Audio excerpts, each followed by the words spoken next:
नमस्कार विद्यार्थी मित्र हो, आज आपण प्रकरण क्रमांक 1 मधील अगदी शेवटचा पॉईंट पाहणार आहोत. Darwin's theory of evolution. डार्विनचा उत्क्रांतीचा सिद्धांत. Great scientist Charles Darwin, a biologist, studied numerous types of plants and animals and suggested that only those organisms are likely to survive which can best adapt themselves to a changing environment. This is called the theory of survival of fittest. This is Darwin's first principle. पहा, Charles Darwin या शास्त्रज्ञाने अनेक वनस्पती आणि plant यावर अनेक या ठिकाणी अभ्यास करून एक थेअरी मांडलेली आहे. त्याने असं सांगितलं की या परिसरामध्ये, जीवसृष्टीमध्ये those organisms are likely to survive which can best adapt themselves to changing environment. केवळ तोच टिकू शकतो की जो सक्षम आहे तोच या पृथ्वीतलावर अगदी शेवटपर्यंत टिकू शकतो. हे आणि यालाच म्हटलं जातं Darwin's first theory of principle, म्हणजे डार्विनचा पहिला सिद्धांत म्हटलं जातं. सर्वायवल ऑफ द फिटेस्ट, सक्षम तोच टिकेल, असं या डार्विनचा पहिला सिद्धांत आहे. If an organism is born with a new beneficial characteristic and is able to survive, this change is preserved in the next generation. This is Darwin's second principle and is called the theory of natural selection.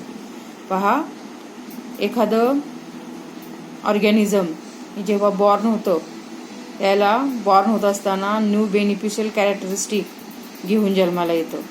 Naveen गुणधर्माचं Naveen characteristic जन्माला घेऊन येतं. तेव्हा हे characteristic this change is preserved in next generation. हे characteristic तो नवीन जनरेशनमध्ये, नवीन पिढीमध्ये तो काय करतो, प्रिझर्व करतो.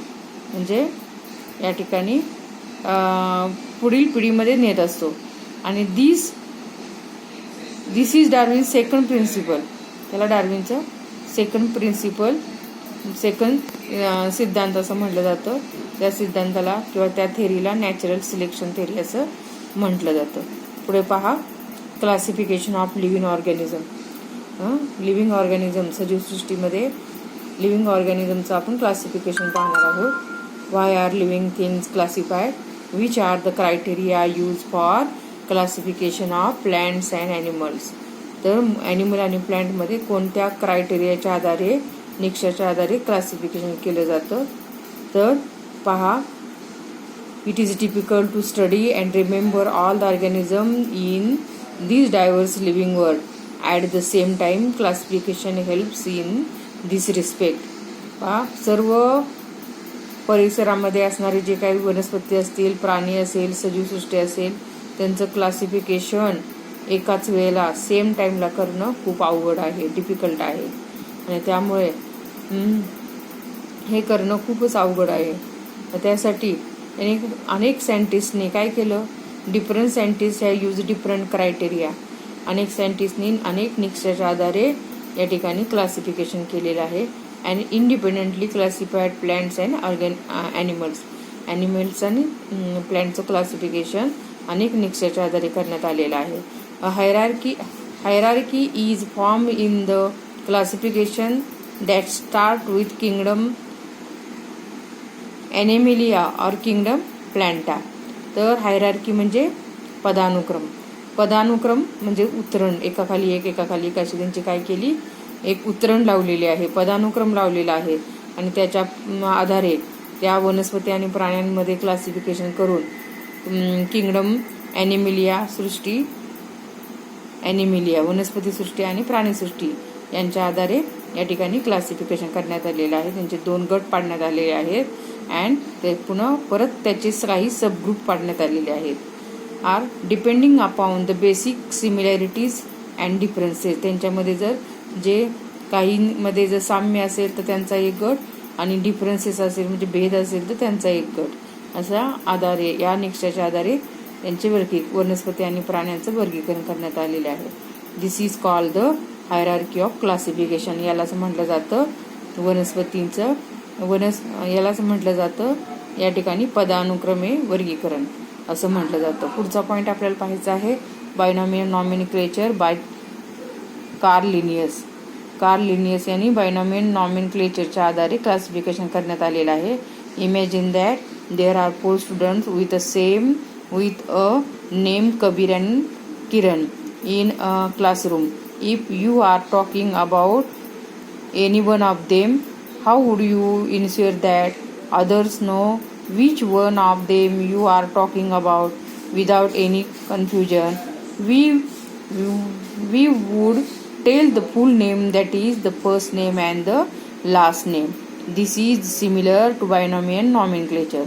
पहा, इमॅजिन करा विद्यार्थी मित्रांनो, एका वर्गामध्ये एकाच नावाचे साधारणतः 4 विद्यार्थी आहेत. आपल्याला त्या 4 विद्यार्थ्यापैकी एकाला जर या ठिकाणी आपल्याला बोलवायचं असेल तर आपण त्या विद्यार्थ्याचं फक्त जर नाव घेतलं तर 4ही विद्यार्थ्यांना वाटेल की आपल्याला बोलवलेलं आहे. परंतु जर त्या ज्या विद्यार्थ्याला बोलवायचं आहे त्या विद्यार्थ्याचं नाव आणि आडनाव घेतलं तर ज्याला बोलवायचं असेल तोच विद्यार्थी उभा राहील.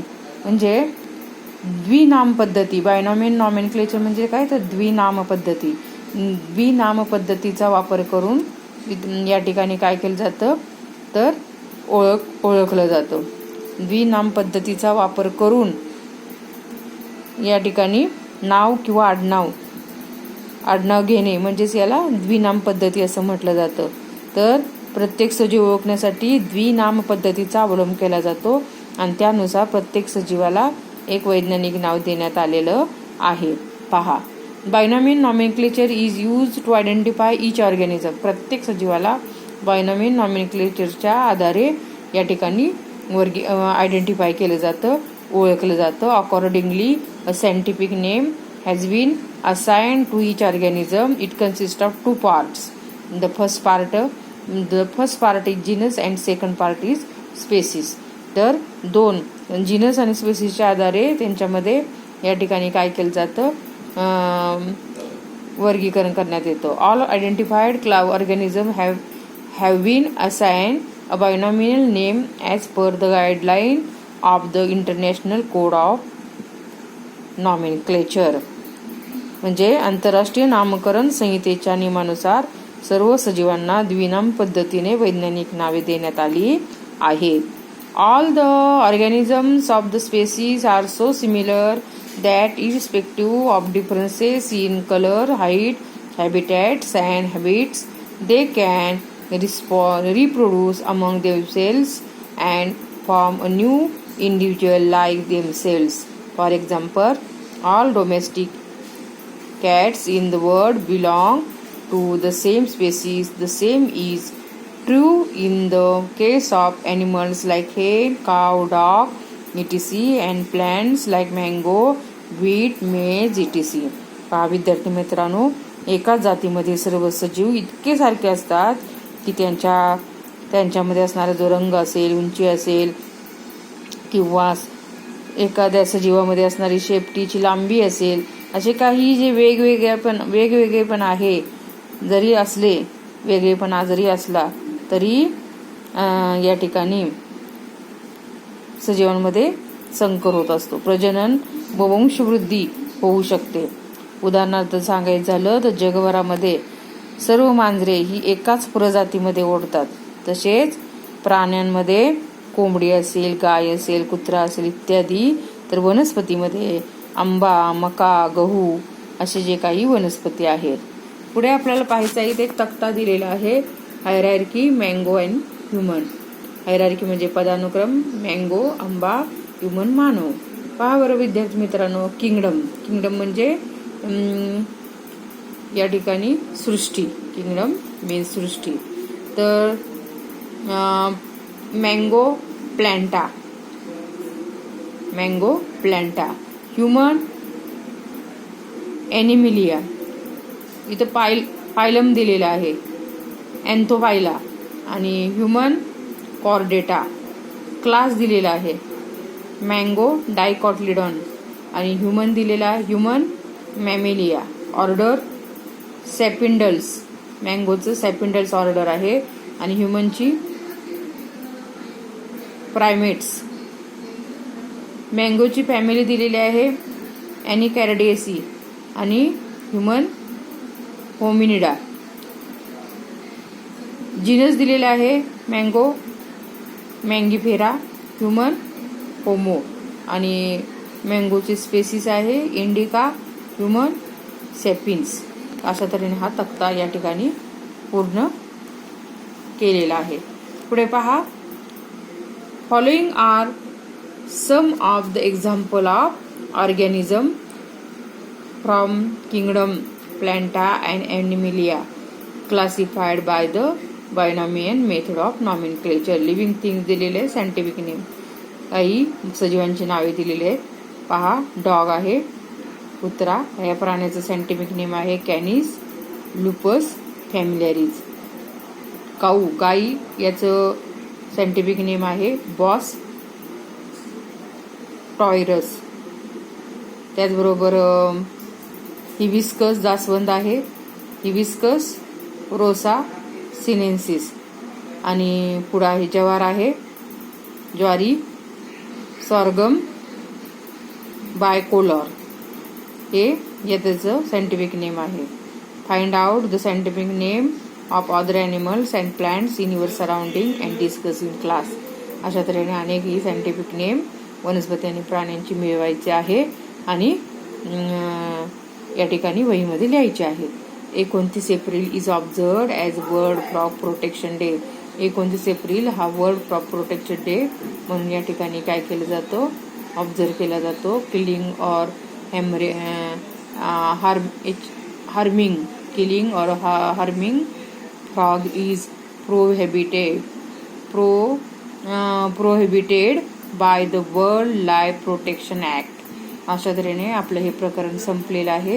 याच्या खाली असणारे जे काही स्वाध्याय आहे तो स्वाध्याय तुम्ही तुमच्या वहीमध्ये पूर्ण काय करायचा आहे, सोडवायचा आहे आणि मला दाखवायचा आहे.